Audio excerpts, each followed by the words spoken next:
Welcome to We Hear Her. I'm Erin Trenbeth Murray, and I'm here today with another amazing woman who is sharing her story and insights into life lessons learned.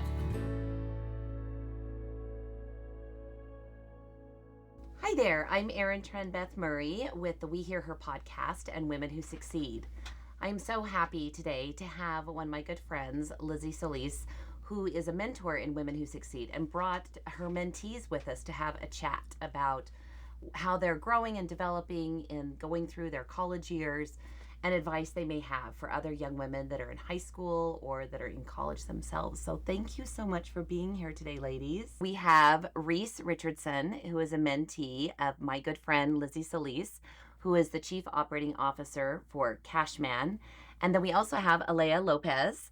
And thank you, ladies, so much for taking time to be here today. I really appreciate it. Yes. So how many of you have done a podcast before? I've never done a podcast. No. This is the first. Oh, good. Yeah. A new experience. Yes. Well, good. Well, basically, as we talked earlier, I just want to get to know you a little bit about and I'd like to know how the mentee-mentor partnership has been going and what that has been like for you. But maybe let's start. Could you share with us, Reece, where you're from and where you went to high school, what you're doing in college now? Yeah, for sure. So I'm from Hawaii originally, on Oahu. So I went to high school there. I went to Waipahu High School, and it was a big change coming here. Mm-hmm. But I came here for the radiologic sciences program at Weber State, so that's what I'm doing now. I'm going through X-ray school. Very good. Had you been to Utah before? Just to visit when I was looking at college options. So we took a tour at Weber. So I did have like a little background, and I did like check it out before I made my decision. So Such a spectacular campus. I think it's so beautiful up against the mountains there. It really is gorgeous. And Brad Mortensen, President Mortensen, and they have they're killing it. Yeah, I get to work really closely with him, and it's just been awesome to get to know him and see how him and his team works. It's amazing. Good. And Leah, tell us about where you're from and what you're doing in school. So I grew up here my whole life. I went to Taylorsville High School, and now I go to Utah Valley University for college, where I'm studying kind of being a little indecisive right now. Like, my main major is dental hygienist, but then recently this semester, like, because I had to do a lot of science classes and labs, like, I'm more on, like, the lab side now. Like, I really like doing, like, lab work and stuff. So I want to talk to my advisor, just see, like, some more, like, programs in that area. Yeah. Do you feel like you have to have it figured out? No. Good. At first I did, but then, like, the more you start doing it, you're like, you don't need to have everything, like, already planned. It's okay to take your time. Right. Lots of paths. Yes. I mean, Lizzy, when I didn't go over her bio today, but different paths, different things that came up. And what advice, and I'm sure you've given some guidance to your mentees a little bit about kind of selection or of where you think you're going to go, and then unexpected things happen and there's a new twist. Can you share with us and the young women that may be watching some guidance or advice about being open to that? Yeah, absolutely. I think one of the things that we've definitely discussed in our mentoring sessions, and I've tried to be really open about, is especially like my work history is very, diverse, and a lot of opportunities that I've had. And I always wanted to just kind of be in the medical industry. And with that, I, did a lot of paperwork and clerical things, and that kind of pushed me to an administrative side, which then pushed me to a business side. And one thing I've encouraged these two is just never turning down an opportunity. If it doesn't quite fit in the genre that you want, it doesn't mean you can't learn a lot from that experience itself. It's not necessarily, the industry itself. It's the tools and resources you gain from each experience, no matter what industry you're in. And it really can make you a powerhouse. And as a business professional and as a woman, being able to give yourself opportunities to broaden your horizons and to kind of explore outside of where we're comfortable, and that's actually where I never ever in my life would have thought I'd be running an armored car company. Like bulletproof cars and vests and carrying a gun. Like, never in my life. I went from like taking care of geriatric old people, that had medical issues, to, retrofitting cars with bulletproof glass and things like that, and I love it. And it's not even just that. It's not the industry. It's not that's important to me. It's the opportunities and leadership that it's given me to create better pathways for women, and I'm in a male dominated industry. So if we become fixated on a certain topic or a certain industry, we kind of lose sight of our potential because we're so tunnel visioned on that. And I feel like it's really important for us to just kind of pivot. And when something doesn't go our way, just pivot and go with the flow. And that's kind of a more natural way of us developing and discovering where skills that we never knew we had possible are that we can possess. And so that's why I'm really proud of Alaya that, she's starting to recognize that. She goes along with, oh, I really wanted to do this dental hygienist thing, but then I got under the microscope work and I became really fascinated with lab work. And so I'm like, yeah, let's move on that direction, like see where that goes, because you want to be happy with what you're doing. You don't want to just be, this is what I've always planned. I got to stick to the plan. Yeah, and exactly. we can't keep sticking to the plan sometimes. That's just not. Well, I think that the younger ladies have a more of an opportunity, certainly than I did. Like we chose a college path or an educational path, a career path, and like that was how our parents did it, and then you stayed with it. And so I love that you get to exercise your boldness and use your courage to follow it for a while. And if you love it, do it for a while. And then if something comes up, you don't love it that much anymore, then pivot and do it again. Do something else. So that's really impressive. I'm curious, when you signed up for Women Who Succeed, like why'd you do that, first of all? What were your expectations of that? I think I kind of came into this mostly because of the recommendations from other people. So there were a couple of women that were a couple years ahead of me in the program at Weber State, and they said that they went through the program and they've learned a lot from their mentor. They had a lot more opportunities given to them, and I was just really interested and wanted to get involved. So that's why I joined. How about you? I actually had a friend tell me about this because her school actually in Dixie, but now it's called Utah Tech. They like talked about it in her class, and she just kind of like, hey, told me about it, and pretty much I didn't really know anything. That's all she says, like, oh, there's just this program. And I was like, and a part of me, I was like looking to get more involved and doing more stuff in my life. So I was like, it doesn't hurt to try it. Why not? Like, you never know. And I love it. Like, I got to meet these amazing people, and I love it. Oh, that's good. I mean, that entrepreneurial spirit really, or the, back to the courageousness of like, why not try this? And what's the worst thing that can happen? I can meet some cool people. I can get some introductions. I might get an internship. I might get a scholarship. And you'll always now have Lizzy for life, right? I mean, you'll always be, that's how I can tell there's quite the bond here. And that's how I feel with my mentees. They know that in 10 years from now, I hope that I'm, visiting them at their baby shower or whatever they're doing. So tell me, as you're kind of going into this time frame, you're in the middle of school, what is it like for you with the stress or pressures of college? How do you cope with that? What advice would you give, say, an incoming freshman for next year, of how to manage it a little bit? I still don't quite have a handle on that, so I'd love advice myself. But right now where I'm at, everything is just kind of up in the air. New programs are being kind of just created from nothing at Weber State, and I'm really interested in them, but I mean, we have to have a decision by January 10th, I think it is, and they don't really have any information for us yet. So that ambiguity is hard. Yeah, it is hard, but I mean, you can only take it one day at a time, and you can't rush them. It'll happen when it happens, so you just have to kind of trust and keep going, do what you can do. Yeah. Alaya, what do you think? With college, it was kind of hard, especially because I graduated when it was COVID, and I started college in COVID, and I was very nervous to start college because I hear all these stuff like my high school teacher would say, like, oh, they're not gonna let that slide, you need to turn these in, you have to do this.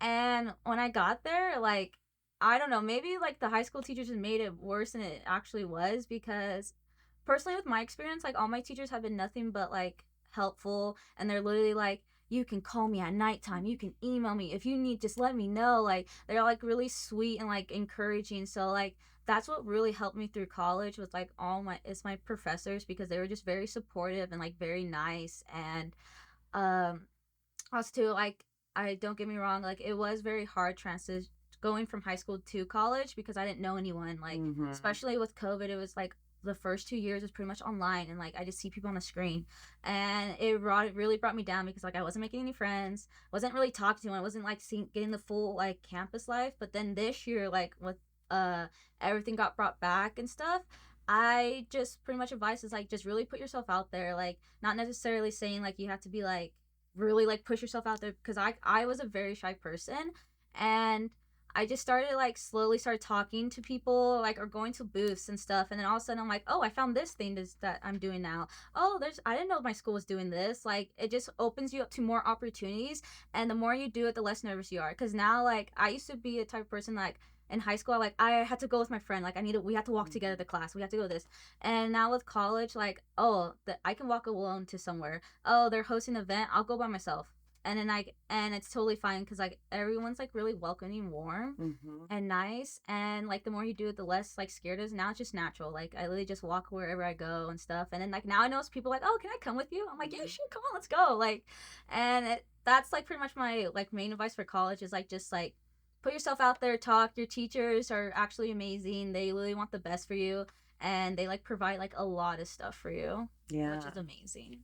Two things that that just struck a chord there. One is that I think when teachers are teaching at a collegiate level, a post-secondary level, whether it's tech, 2-year, 4-year, they are doing it because they're passionate about that work. So they want so much for you to be successful. It's not just about a grade. It's like you're an individual that they really want to see moving into that career. And then second, made me just think of, I remember I'd forgotten how nervous I was when I would see things on, they were called bulletin boards back then. I don't know if you know what those are. We still have those thumbtacks and bulletin boards. And it would be like a club or a class, and I never would go to them because I was like, oh, I won't know anyone. Yeah. So I'm so proud of you. Good for you. Way to get out there. I know, it was the best thing to do. Like I literally like it literally changes like everything. Makes you like happier. You learn like you meet new people. Also too, you like more like connections, resources, providing. So good. Well, Lizzy, what did you think it was going to be like to mentor? Is it pretty much what you thought, or have there been some surprises or things you weren't expecting? I mean, I definitely knew that whoever wanted to be a part of this organization was going to be, amazing young women, right? But I didn't know I was going to be so lucky to be paired with like these two. Just blow my mind. Usually at the beginning of each one of our mentoring sessions, I ask like, what went well this last month and what didn't go well.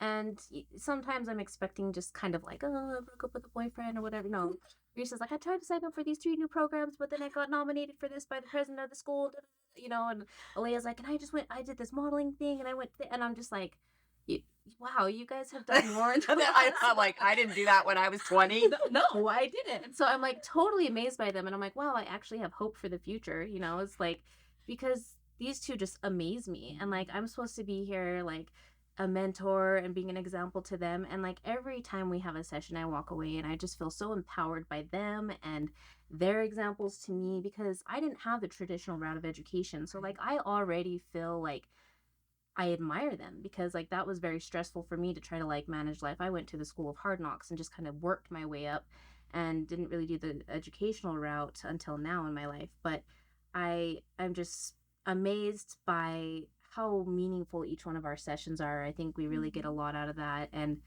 I think we're really good with our timing. Like we get so much content in, and like we always like end right at the right time. But it's never like, it's so sincere. I feel like the whole session is always very sincere, and what I appreciate the most is that both of them do all of their work, and they come just prepared, and it really makes me understand how serious they are about this. And we had attended that other event where I got to kind of have dinner with some other mentors, and we asked each other about that, and they were explaining, oh, so my girls are running across campus on the phone and they're doing this and that, and I was just so proud of my girls in that moment of like, I know that they're all busy, they're all these busy college girls, and the fact that mine really are serious and that we are sticking to the amazing curriculum that you've given us through the packets. Like we love that content. Oh, thank you. But I just appreciate that the time that I'm giving that I feel is really valuable, their time is extremely valuable. I mean, it's not only school, but they have jobs and they have these internships and they have all these extracurricular activities. and they still come with 110% every time we sit down, and they give so much to the program, and it makes me feel, a lot better at making sure I'm prepared and I'm bringing, enough to the table as well, so it's really Yeah, they raise the great. game. Yeah, no, Right? I definitely, I'm not just brushing this off. I'm like, oh, it's a little volunteer activity I'm doing. Like, I take this really seriously, and I absolutely love mentoring them. They're just great. Oh my gosh, that is so hard. I love. There were so many things you just said in there that I wanted to touch on, but the one that really struck me was when you said they take it seriously. If you talked about putting yourself out there, right, and taking it seriously. If you're genuine and authentic, and you're doing it for the right reasons, I would have given anything to have had a woman give of her time and her connections, and then in 2 years from now, you're going to be able to call Lizzy and say, can you help me with a reference letter? Do you know anybody that this field? No, but I know my friend Erin does. Let me call Erin. I bet you she can get you connected. Like it, that's the power of what we're trying to do with Women Who Succeed, because we want it. We want you to have it easier than we did. We want you to know how to negotiate a salary. We want you to be confident in speaking up in board meetings. We want you to, and I think that you two are such a prime example of innately you already have it in you. You just need a little bit of a nudge or a little bit of finessing about how do I actually say the words. I'm highly qualified. This is what the market rate is. I would love to come and work for you, but I need you to go up by 10,000. Yeah. Those kind of words that maybe we can help you with, right? Do you have anything just in kind of wrapping up? I'd love to know, is there any like final advice that I loved your advice that you talked about with the young women, the sophomores or the girls in high school. Is there any advice that you'd like to give us as women, as mentors, that we could do to do the best possible job to mentor you? I have had the most amazing experience with Lizzy, so there's not much to say other than just keep doing what you're doing. I mean, it's perfect. What are your favorite things that Lizzy does that we should be replicating as other mentors? Yes, I really love that she reciprocates that effort and she reciprocates the love. So it just feels like, we're meant to be. So it's just amazing. Oh, we tear up. But Julia. Yeah, with Liz, she's amazing. Like, I literally talk about her all the time. Like, when I'll tell my mom, but I'm like, my amazing mentor woman, she's just a boss woman. Like, I literally tell everyone. I'm like, she always makes me feel better at the meeting. She always uplifts me. Yes. And I definitely feel like with other, like, women who are mentors, like, because also I'm a mentor myself. I have, like, 3 mentees in high school. I feel like, because I noticed, too, because I was, like, in their same shoe, and, like, I'm like, around their age. Sometimes you have to give them a little nudge. Like, I know it's annoying, like, but you gotta, because, like, especially with me, like, I'm a shy person, so it's like I'm like inside my head, I'm like, oh, I really do want to talk, I really do want to say something. I just get shy. But sometimes when someone's more like, oh, what do you think, what are you like, then it makes me like, okay, then, like, I'll say something, like, just kind of like more pushing on them to talk, because like a lot of them are very like introvert, or like they're just really shy, and they just have to come out of like their shyness, and then all of a sudden they're like this bright huge person, but they were just hiding because they were just like nervous. Mm-hmm. Holding back. Yes. Yeah, back to that kind of stepping out. Push yourself out. I like it. And Lizzy, what have you found successful that you would share as best tips or guidance for other women that may consider next year to mentor that haven't mentored before? I mean, for me, it really is more on like a personal level, like I had to really just kind of put down my own walls, and like I not come into this like I need to hold myself at this status and act really professional, make sure I'm this type of example. I mean, the first time I met Reece, I was like, I have ADD and I'm basically like, here's all my vulnerabilities right here.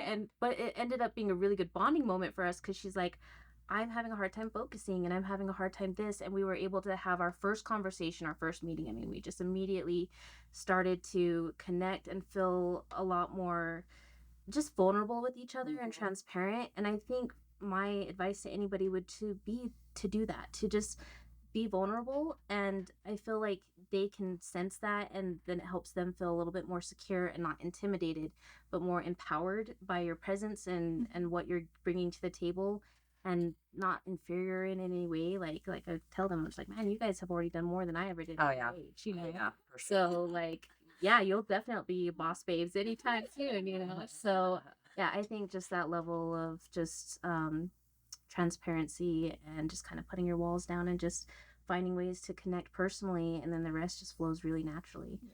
So Oh, that was so beautifully said. All three of you, powerhouses. I can't wait to see what you're going to be doing in the future and how you're going to be leading our community and how you're going to be just rocking it and be role modeling, and you be mentors like you are for your high school girls now. But when you are in those C-suite roles and you are leading, I hope that you find time to give back to some college age women, because they'll really need you, because you're going to go far. Yeah, we've had such good inspirations here. Yes. Footsteps to follow. So thank you guys. Our pleasure. Well, that is it for today for the We Hear Her podcast with Women Who Succeed. I'm Erin Trenbeth Murray, and I am so happy you were able to join us, and we'll see you next time. Thank you for taking the time to hear her. Join our efforts and learn more about Women Who Succeed at womenwhosucceed.org. A big thank you to our sponsor, the Clark and Christine Ivory Foundation.